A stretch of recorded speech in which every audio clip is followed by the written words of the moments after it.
ಕರ್ನಾಟಕದ ಗಡಿ ಭಾಗದಲ್ಲಿ ನಡೆದಿರುವಂತಹ ಅತಿ ದೊಡ್ಡ ರಾಬರಿ ಪ್ರಕರಣಕ್ಕೆ ಸಂಬಂಧಪಟ್ಟಂತೆ ಒಂದೊಂದೇ ವಿಚಾರಗಳು ಹೊರಗಡೆ ಬರ್ತಾ ಇದೆ.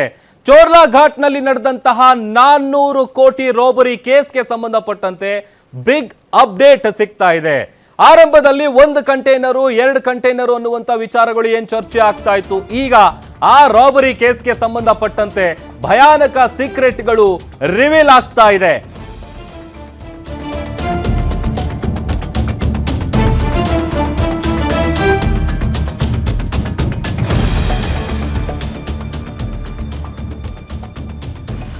ನೋಡಿ, ಬೆಳಗಾವಿಯಲ್ಲಿ ನಡೆದಂತಹ ರಾಬರಿ ಕೇಸ್ಗೆ ಸಂಬಂಧಪಟ್ಟಂತೆ ಭಯಾನಕ ಸೀಕ್ರೆಟ್ಗಳು ಹೊರಗಡೆ ಬರ್ತಾ ಇದೆ. 2 ಕಂಟೈನರ್ನಲ್ಲಿ ಇದ್ದಿದ್ದು ಬರೋಬ್ಬರಿ 1,000 ಕೋಟಿ ಹಣ. ಹವಾಲಾ ದಂಧೆಕೋರ ಕಿಶೋರ್ ಸೇಠ್ನೆ ರಾಬರಿಯ ಕಿಂಗ್ ಪೇನ್. ಹವಾಲಾ ಹ್ಯಾಂಡ್ಲರ್ ವಿರಾಟ್ ಮತ್ತೊಬ್ಬ ಜಯೇಶ್ ನಿಂದ ದರೋಡೆ ಆಗಿದೆ. ಪೊಲೀಸರಿಂದ ವಿರಾಟ್, ಜಯೇಶ್ ಸೇರಿದಂತೆ ಒಟ್ಟು 6 ಮಂದಿಯನ್ನ ಅರೆಸ್ಟ್ ಮಾಡಿದ್ದಾರೆ ಈ ರಾಬರಿ ಕೇಸ್ಗೆ ಸಂಬಂಧಪಟ್ಟಂತೆ.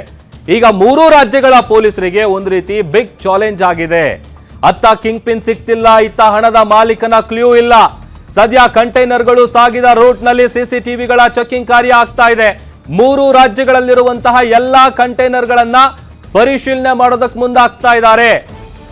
ಯಾಕಂತಂದ್ರೆ 400 ಕೋಟಿ ಏನಿದೆ ಅದು ಗೋವಾ, ಕರ್ನಾಟಕ, ಮಹಾರಾಷ್ಟ್ರ ಗಡಿಯಿಂದ ಮಿಸ್ ಆಗಿದ್ ಎಲ್ಲಿಗೆ? ಕರ್ನಾಟಕದಿಂದಲೇ ಹೋಗಿದೆಯಂತೆ 400 ಕೋಟಿ ಇದ್ದಂತಹ ಆ ಕಂಟೈನರ್. ಆರಂಭದಲ್ಲಿ ಏನ್ ಬೇರೆ ವಿಚಾರ ಗೊತ್ತಾಗಿತ್ತಲ್ಲ, ಇಲ್ಲ ಗೋವಾದಿಂದ ಹೋಗಿದ್ದಲ್ಲ, ಇದು ಕರ್ನಾಟಕದಿಂದಲೇ ಹೋಗಿದ್ದು.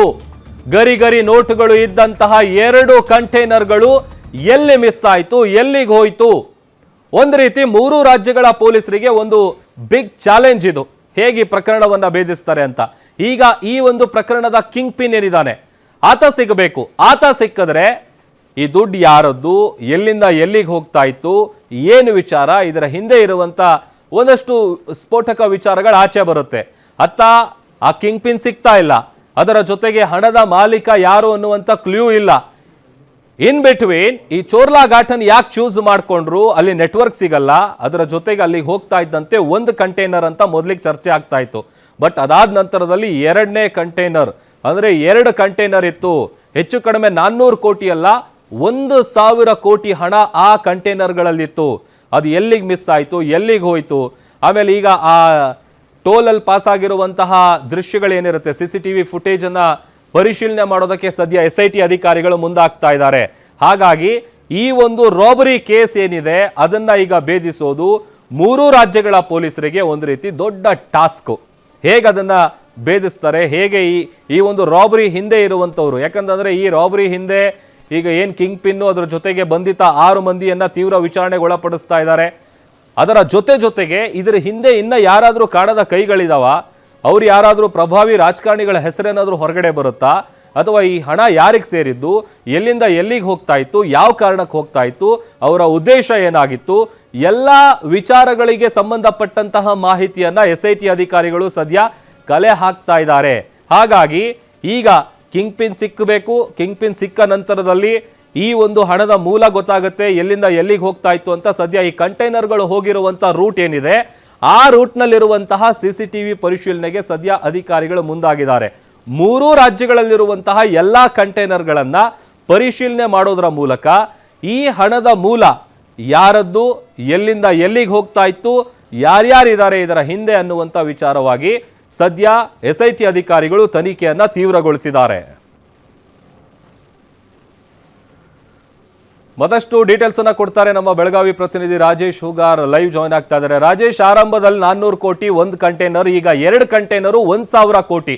6 ಮಂದಿ ಬಂಧಿತರು ಏನಾದರೂ ಸ್ಫೋಟಕ ವಿಚಾರ ಬಾಯ್ ಬಿಟ್ಟಿದ್ದಾರಾ? ಈಗ ತನಿಖೆ ಹೇಗೆ ಸಾಗ್ತಾ ಇದೆ, ಡೀಟೇಲ್ಸ್ ಕೊಡ್ತಾ ಹೋಗೋದಾದ್ರೆ? ಎಸ್ ಪ್ರಭುದೇವ್, ಏನಂತಂದ್ರೆ ಈಗ ಸದ್ಯ ಏನು 6 ಜನರನ್ನ SIT ಟೀಮ್ ವಶಕ್ಕೆ ಪಡೆದು ವಿಚಾರಣೆ ಮಾಡುವಂತ ಕೆಲಸ ಮಾಡ್ತಾ ಇದೆ. ಯಾಕಂತಂದ್ರೆ ಮಹಾರಾಷ್ಟ್ರ ಸರ್ಕಾರ ಏನು SIT ಅನ್ನ ಫಾರ್ಮ್ ಮಾಡಿದೆ. ಯಾಕಂತಂದ್ರೆ ಮೊದಲು 400 ಕೋಟಿ ಹಣವನ್ನ ರಾಬರಿ ಮಾಡ್ಲಾಗ್ತಾ ಇತ್ತು ಅಂತ ಹೇಳ್ತಾ ಇತ್ತು. ಆಮೇಲೆ ನಂತರ ಸಂದೀಪ್ ಪಾಟೀಲ್ ಈತ ಮತ್ತೆ ಹೊರಗಡೆ ಬಂದಂತ ಸಂದರ್ಭದಲ್ಲಿ ಮಾಧ್ಯಮ ಹೇಳಿಕೆಯಲ್ಲಿ 1,000 ಕೋಟಿ ಹಣವನ್ನ ಏನು ಸಾಗಾಟ ಮಾಡ್ತಾ ಇತ್ತು. ಆ ಸಂದರ್ಭದಲ್ಲಿ ಅಲ್ಲಿ ಹಣ ರಾಬರಿ ಆಗಿರ್ತಕ್ಕಂತ ಒಂದು ಮಾಹಿತಿಯನ್ನ ಹೇಳ್ತಾನೆ. ಹೀಗಾಗಿ ಆ ಹಣದ ಮೂಲ ಏನು ಅನ್ನೋ ನಿಟ್ಟಿನಲ್ಲಿ ಸಾಕಷ್ಟು ಈಗ ಒಂದು ಪ್ರಶ್ನೆ ಉದ್ಭವ ಆಗಿರ್ತಕ್ಕಂಥದ್ದು ಎಲ್ಲಿ. ಯಾಕಂದ್ರೆ ಈಗ 2 ಆಡಿಯೋಗಳು ಕೂಡ ಹೊರ ಬಂದಿರತಕ್ಕಂಥದ್ದು. ಹಾಗಾಗಿ ಒಂದು ಆಡಿಯೋದಲ್ಲಿ ಏನು ಜಯೇಶ್ ಆಗುವ ಮತ್ತು ಏನು ಆರೋಪಿಗಳು ಏನು ಮಾತಾಡ್ಕೊಂಡಿದ್ದಾರೆ, ಇದು ಈಗ ಸದ್ಯ ಬಹಳ ಏನು ಅದು ಚರ್ಚೆಗಿರ್ತಕ್ಕಂಥ. ಅಲ್ಲಿ ಅಹಮದಾಬಾದ್ ಒಂದು ಆಶ್ರಮದಿಂದ ಗೋವಾ ಮಾರ್ಗವಾಗಿ ಏನು ಕರ್ನಾಟಕದ ಮೂಲಕ ಹಾದು ಹೋಗ್ತಿತ್ತು ಅನ್ನೋ ಮಾಹಿತಿಯನ್ನು ಕೂಡ ಹೊರಹಾಕಿರ್ತಕ್ಕಂಥ. ನಂತರ ಇದು ಏನು ಕಿಶೋರ್ ಸಾಳ್ವೆ ಅಂತಿದ್ದಾನೆ, ಈತನಿಗೆ ಸೇರೋದಂತ ಹಣ, ಈತನು ಕೂಡ ಏನೋ ಜಯೇಶ್ ಜೊತೆ ಮಾತಾಡುವಂತ ಸಂದರ್ಭದಲ್ಲಿ ಕೂಡ ಇದು ಒಬ್ಬ ಪ್ರಭಾವಿ ರಾಜಕಾರಣಿಗಳ ಹಣವಾಗಿದ್ದು, ಇದನ್ನ ನಾನು ನನ್ನ ಸಹಚರದಂತ ವಿರಾಟ್ ಮೂಲಕ ಅದನ್ನ ಅಹಮದಾಬಾದ್ ಅಥವಾ ಅಲ್ಲಿಂದ ಗೋವಾ ಕರ್ನಾಟಕ ಮಾರ್ಗವಾಗಿ ಹೈದರಾಬಾದ್ ಅಲ್ಲಿಗೆ ಕಳಿಸ್ಲಿಕ್ಕೂ ಕೂಡ ಪ್ಲಾನ್ ರೂಪಿಸುವ ಮಾಹಿತಿನೂ ಕೂಡ ಅದರಲ್ಲಿ ಇರೋದು. ಇದರಲ್ಲಿ ಕರ್ನಾಟಕ ಪೊಲೀಸರು ಕೂಡ ಸಾಥನ್ನ ನೀಡಿದ್ದಾರೆ.